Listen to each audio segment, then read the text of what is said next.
নমস্কার দর্শক বন্ধু, গোস্ট ফাইলসের আজকের এপিসোডে তোমাদের সবাইকে জানাই অনেক স্বাগত। আমি যে ঘটনাটি আজকে শেয়ার করবো এটা আমার নিজের চোখে দেখা ঘটনাটি ঘটেছিল 10 অক্টোবর 2015 সাল আমার নানা বাড়ি সিলেটে আমি ছিলাম, এখানে পড়তেছিলাম, ওখানে থাকতাম, খাওয়া দাওয়া করতাম, ওখানে নানা নানুর কাছে থাকতাম, একা থাকতাম রুমে। তো মাঝে মধ্যে এখানে ছাদের মধ্যে অনেক সাউন্ড শুনতে পারতাম, মনে হতো যে কে যেন ঢিল জুড়ে মারতেছে, এখানে হাঁটার সাউন্ড পাচ্ছি। তো একবার শুনছিলাম যে একবার ওই পাশের এক অনুরাগ হোটেলে একজনের মার্ডার হয়েছে, খুন করা হয়েছে। তো ওইটার আমার মনে হয় ওইটার আত্মা নাকি আবার এরকম মনে হয় নাকি।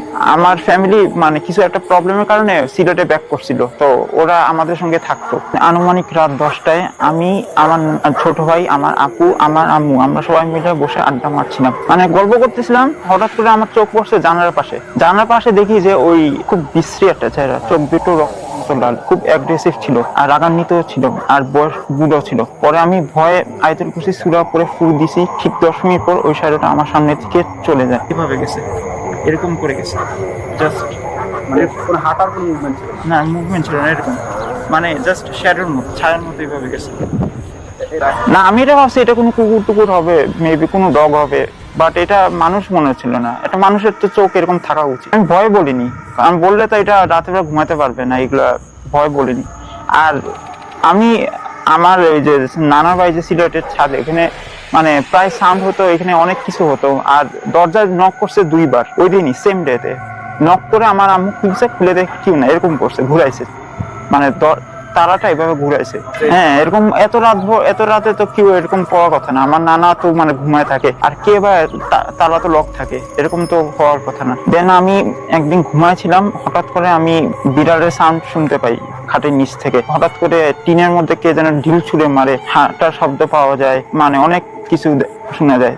দেন আমি একদিন বসে ঘুমাইছিলাম, আমার খুব ভারী মনে হচ্ছিল, যে আমার পাশে মনে হচ্ছিল যে কে যেন একজন বসে আছে। দেন একদিন আমি সোফার মধ্যে বসেছিলাম, দেন আমি আতরের সেন্ট পাইলাম। আতরের সেন্ট পেয়ে মনে হলো যে কি যেন আতর মাখছে, এরকম একটা খুব ভয় লাগলো। আশেপাশে কেউ ছিল না, খুব জায়গাটা হন্টেড ছিল, বলতে গেলে কেমন জানি। আর প্রায় ওই ছাদে হাঁটার সাউন্ড পাওয়া যেত, অনেক নয়েজ হইতো, অনেক ঢিলের সাউন্ড হইতো। পরে আমি আমার নানা আর মসজিদ ইমাম সাহেবের সঙ্গে এই ব্যাপারে ডিসকাস করি। মসজিদ ইমাম সাহেব বলছে যে এটা একটা খারাপ জিন, যা কারোর ক্ষতি করতে পারে। ছাদটা একটু হন্টেড, বলতে গেলে হন্টেড, প্রায় কেউ ভয়ে এখানে যায় না, এরকম মনে হয়। আর একদিন আমি যখন ঘুমাইছিলাম, তখন আমার মনে হচ্ছিল যে পা ধরে কে যেন টান মারছে। আমি ঘুম থেকে উঠে দেখি কেউ না। আর একবার সাউন্ডও পাইছি, কানের মধ্যে কে যেন একটা সাউন্ড আমার সামনে করছে। এটা আমার সিলেটে ঘটছে, একবার ঢাকায় ঘটছে। মনে হয় যে জিন ফলো করতেছে, এরকম হতে পারে। মাঝে মধ্যে এরকম ফিল মনে হয় যে ভয় লাগে একটু, এরকম ঘুমাতে পারি না, চূড়া টুড়া করে আমি যেদিন দেখছি ওই দিন তো আমি এটা ভয় বলতে পারিনি। 10 অক্টোবর 2015 সালে হয়েছে। সবাই মিলে আড্ডা মারতেছিলাম, তখনই এই দেখতে পারছি। আমি দেখছি, আর কেউ দেখিনি। আমার চোখে পড়ছে, অ্যাগ্রেসিভ, চোখ দুটোর মতো লাল, বিশ্রী একটা চেহারা। আর বয়স্ক, মনে হয় যে বুড়ো, লাঠি ভর করে হাঁটে, আর খুব অ্যাগ্রেসিভ ছিল, মনে হচ্ছে যে মাইরে ফেলবে। হ্যাঁ, হঠাৎ করে ভ্যানিশ হয়ে গেছে। 10 মিনিট পর, ঠিক 10 মিনিট পর আমি আয়াতুল কুরসি সূরা পড়ে ফু দিছি, পরে দেখি নাই। আর দরজা নক করছিল ওই দিনই। হ্যাঁ, আমার আম্মু খুলছে 2বার, খুলে দেখি কেউ নাই। না, আমি কাউরে বলিনি, ভয় বলিনি। পরে তো মনে হচ্ছিল যে কে যেন আমার পাশে বসে আছে, এরকম মনে হচ্ছে যে কে আমার পাশে বসে আছে। তারপরে এরকম একদিন ফিল করছি। তারপর কানের মধ্যে কি জানি একটা বাজে একটা সাউন্ড আসছে আমার কানের মধ্যে। তারপর বিড়ালের সাউন্ড পাইছি খাটের নিচ থেকে। না, বিড়াল খুঁজিনি, আমি আরো ভয় পাইছি যে বিড়াল কোথা থেকে আসলো, এখানে তো বিড়াল নাই। এটা একটা কেমন স্ট্রেঞ্জ না, বিড়ালের সাউন্ড পাইছি।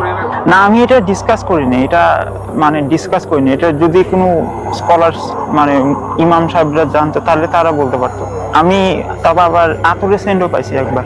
এখন জানি না যে সিলেটের ওই ছাদটা এখন কি অবস্থায় আছে, কিন্তু আমি এখানে সাউন্ড পাইতাম, ইট ছুঁড়ে মারতো না, ঢিল ছুঁড়ে মারতো, হাঁটার সাউন্ড পাইতাম। হ্যাঁ, আর জিনটা দেখছি যে ওটা অ্যাগ্রেসিভ ছিল, মানুষ মনে হচ্ছিল না। একটা মানুষ, হিউম্যান যেরকম থাকে, আমরা যেরকম নর্মাল চোখ থাকে না, ওটা লাল ছিল, রেড আইস, একদম বিশ্রী একটা চেহারা, ভয়ঙ্কর, মাইরে ফেলবে এরকম। ইমাম সাহেব মুয়াজ্জিন বলছে এটা খারাপ দিন, এটা আসলে যে কেউ ক্ষতি করতে পারে। না, এটা বলিনি, বলছে যে এটার থেকে দূরে থাকতে। বলতে গেলে এটা বলার মতো না, এটা বললে আমি এখনো ভয় পাই, মানে শুনলে এটা দেখলেই আমার রাতে ঘুম আসে না। মানে আমি জাস্ট একবার দেখছি যে আমার পা ধরে কে টান মারছে স্বপ্নে, আমি পা ধরে টান মারছে, আমি ঘুম থেকে উঠে দেখি কেউ নাই, এরকম মনে হয়েছে। আর বিড়ালের সাউন্ডটা আমি আমার খাটের নিচে পাইছি, পরে দেখি বিড়াল নাই, তো এত বিড়াল তো থাকার কথা না।